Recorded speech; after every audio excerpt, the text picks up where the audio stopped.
2013년 경기도 포천에 위치한 어느 병원.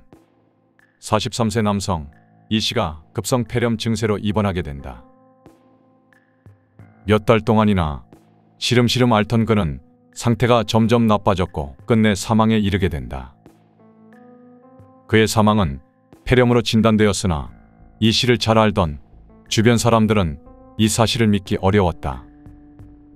그 이유는 이 씨가 평소 매우 건강했었기 때문인 것도 있었으나 7개월 전 이 씨의 어머니 홍 씨가 이 씨와 같은 증상인 급성 폐렴으로 세상을 떠난 일이 있었기 때문이다. 이 씨의 어머니 홍 씨는 당시 79세의 고령이었지만 건강한 편이었다. 하지만 어느 날부터 급격하게 건강이 악화되었고 끝내 폐렴으로 사망하게 된 것이다.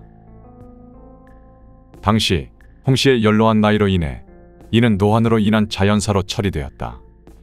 노인의 사망 원인 중 폐렴은 매우 높은 비중을 차지하고 있었고 당연하게도 주변 사람들은 홍 씨의 사망이 자연사라는 의견에 크게 다른 이견이 없었다고 한다. 하지만 아들인 이 씨마저 어머니 홍 씨와 비슷한 증상으로 급작스럽게 사망하자 주변 사람들은 이를 의아하게 생각했고 어머니 홍 씨의 사망마저 다시 수면 위로 올라오게 된 것이다. 또한 이 씨의 남은 가족들은 놀라운 사실을 하나 더 알게 되었다. 그 사실은 이 씨의 사망 후 이 씨의 아내 노 씨에게 거액의 사망보험금이 전달되었다는 것이다. 많은 부분들이 석연치 않았던 이 씨의 가족들은 병원 측에 이 씨의 사망 원인에 대해 더 자세하게 진단해 줄 것을 요청했다. 이에 대해 의사는 그의 증상이 농약 중독 증세와 비슷하다며 하나의 가능성을 제시하였다. 하지만 이 씨는 사망 직후 아내 노 씨의 요청으로 곧바로 화장되었기 때문에 이를 검증할 만한 방법이 없었다. 아내 노 씨는 이 씨와 재혼하여 새로운 가정을 꾸린 여성이었다. 이 씨와 재혼하기 전 노 씨의 첫 번째 남편 김 씨는 농약 음독으로 극단적인 선택을 하여 사망한 것으로 알려져 있다. 이 당시에도 노 씨가 막대한 사망보험금을 수령한 사실도 있었다. 또한 노 씨는 오래전 보험 설계사로 일했던 경력이 있었는데 이러한 경력이 더욱더 노 씨를 의심스럽게 만들었고 이 씨의 사망에 대한 의구심은 더욱더 커져만 갔다. 경찰은 이러한 이력이 있던 노 씨를 수상하게 여겼고 이 씨 모자의 사망에 대한 수사에 착수한다. 그리고 석연찮았던 이 씨 모자의 사망사건의 진실이 세상에 알려지게 된다. 노은희. 앞서 언급되었던 노 씨는 1970년생 노은희다. 전 남편 김 씨와는 1991년도에 결혼하여 슬하의 아들과 딸을 낳고 평범한 가정을 꾸렸었다. 전 남편 김 씨는 작은 사업을 했는데 사업이 잘 되지 않아 형편이 점점 어려워졌고 많은 채무마저 지게 되었다고 한다. 빚은 더 이상 감당하기 어려운 수준으로 불어났다. 그래서 김 씨와 노은희는 채무 면탈을 위한 위장 이혼을 하기로 마음먹는다.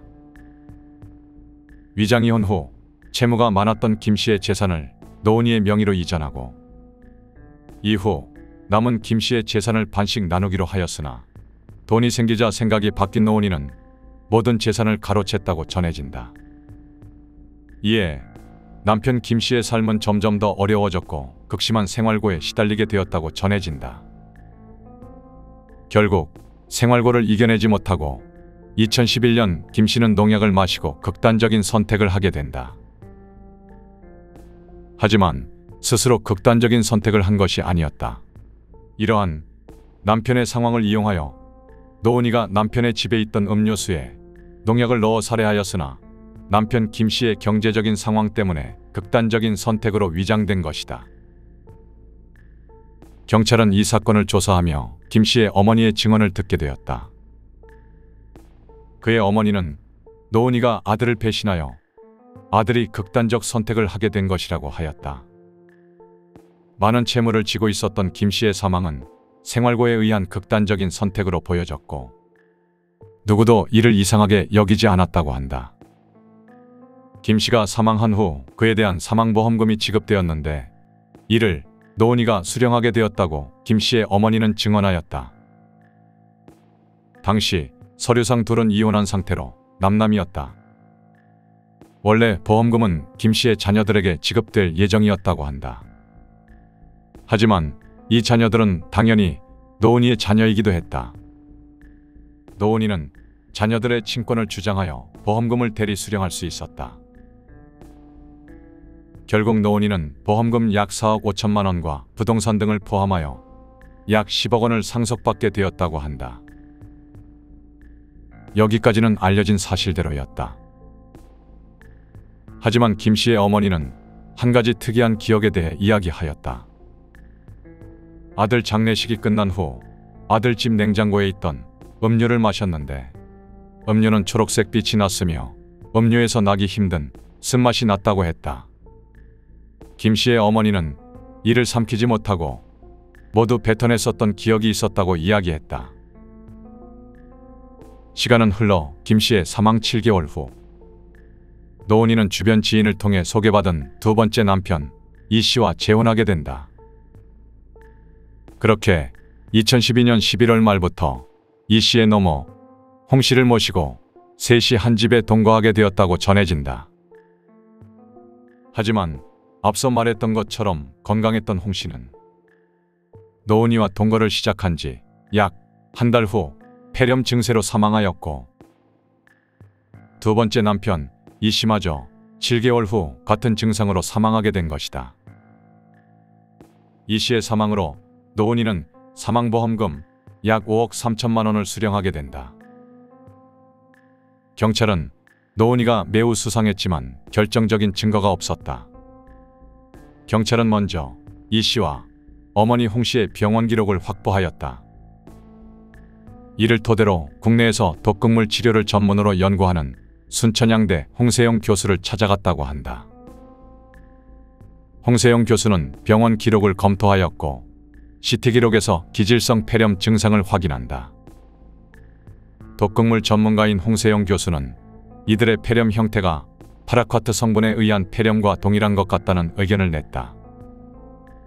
파라쿼트란 현재는 판매가 중단된 농약 그라목손의 주성분이었다. 단번에 독극물의 종류까지 알아낸 것이다. 하지만 결정적인 물증이 없었고 이 사실만을 가지고 노은이를 체포하기는 어려웠다.